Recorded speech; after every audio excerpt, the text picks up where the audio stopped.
Thank you very much, Phyllis. And thanks for leading off the panel. And next up we have Geoff Millard, Chair of the Board of Directors of Iraq Veterans Against the War.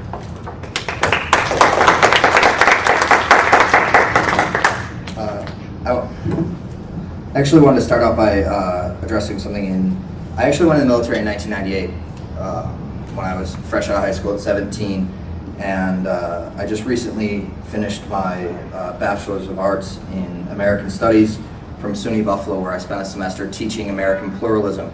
I taught race, class, gender, sexuality, and disability by examining the first-person narratives from the Iraq War. And I've spent the last 5 years working with Iraq Veterans Against the War and actually working that narrative and using that narrative. So taking a look at it from an intellectual perspective and stepping back and actually having to teach a class of 50 students this was a very new thing to me.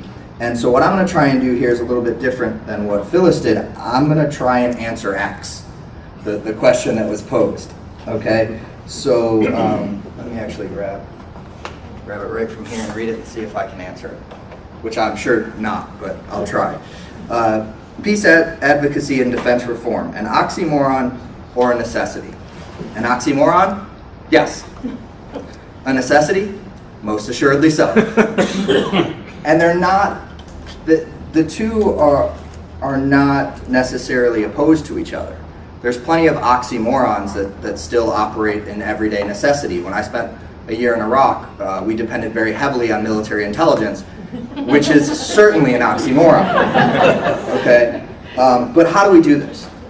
And I'm not a lawyer, although looking around here, it looks like several jail cells I've been in with how many of you have actually been arrested with. So, but I'm not going to speak on a legal aspect of it, but instead look at it from the lens of how IVAW is organizing right now, which is a grassroots organizing effort. We've slimmed down our national staff at IVAW. We have hired on 3 field organizers, and we are organizing veterans and GIs to withdraw their support for the military occupations of Iraq and Afghanistan. Now, that's a mouthful, but what does it actually mean? That's one of those things that's really easy to say in a training or up from a stage like this, but the work to do it is actually really difficult, because as we've seen, the military now meets its quotas for recruiting very easily in the economic downturn, and soldiers are afraid to get off of active duty for fear that they're not going to find a job. They're not going to have the healthcare system that they have in TRICARE. So as long as there is still that economic power holding someone within the military, asking them to resist is extremely difficult. So that organizing work goes around making the spectrum of resistance, which goes from just starting to think about whether or not these wars and occupations are wrong, all the way to the extreme, which would be turning and fighting for the other side, which I'm not advocating for. But if we start at thinking and making just questioning the war in one's own head perfectly acceptable, to blogging about the war. We're seeing Selena Kopa from Germany is an active duty sergeant who was harassed out of the military by her chain of command simply for blogging about her experiences. Seeing blogs that were from Iraq, like FTS Soldier, Fighting to Survive Soldier, which was set up in 2005 by Garrett Reppenhagen and a few others in IVAW, that's been shut down by the military. They're limiting access to the web by soldiers because they don't want those stories to come home.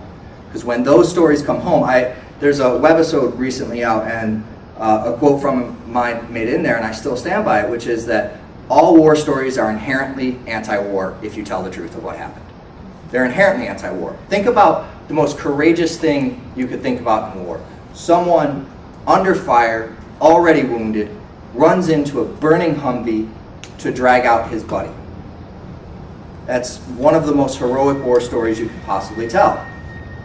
Does anyone in here want their son to be that person? Does anyone want their son to be the shot buddy that's laying in that vehicle being dragged out under fire? Not really. So when we start to really examine the experiences of veterans in wartime, they're inherently anti-war. And those experiences, I think, translated to the American public is extremely important in what we do. And being able to secure the ability for soldiers, Marines, airmen, sailors, to actually tell their stories and make that a safe thing to do, even though it's completely legal.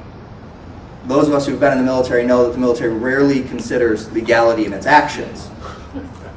But the fact of the matter is it's completely legal, but yet it's consistently punished for doing that, unless you do it through their official sites. When I was in Iraq in 2005, some of you may recall this story, my unit was selected to talk via video conference with George Bush, and they selected a few of the soldiers. And then video leaked out of the briefing beforehand, where they were briefed on exactly what to say to President Bush, to make sure that they didn't ask something, you know, silly like, when are you going to end this freaking war, which a lot of us were thinking in 2005. And so these kinds of things, and then soldiers who spoke out were punished. Okay, so making that safe. This is the kind of work that IVAW is doing right now. The kind of work that IVAW members are doing are things like out in Fort Lewis, Washington, where they opened up Coffee Strong, a coffee house right outside the gates of Fort Lewis.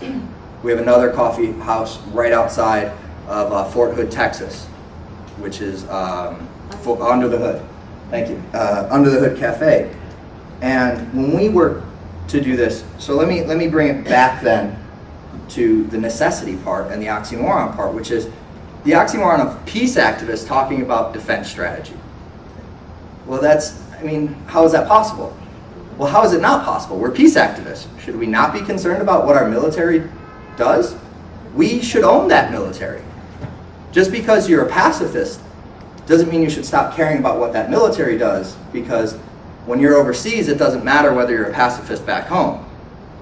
When your military is overseas, we still should own that. And we have to understand how we are perceived overseas, and that American military is your military even though you're a peace activist. They are still your military. They are still from this country. They still fight in your name. And if we cede that debate, if we cede that section of debate and say, you guys handle national security, we'll just be out in the streets once you guys decide to go to war. The problem with ceding that is that every time you do that, the only option they have, the only definition, if you look at the history, is offensive war. That's their definition. That's their definition of defense. It's really a game of it's like shell game when they change the name from the War Department to the Defense Department. They just quickly move the shells around. No, we're not at war anymore. We're defending ourselves. But if you take a look, where in the history of America have we actually been defending ourselves in a war? You know, I mean, it's just, if you really study history, there's not one. Okay. So again, but how do we do that? How do we define it? How do we begin to take charge of that? And I'm not going to claim to have all the answers,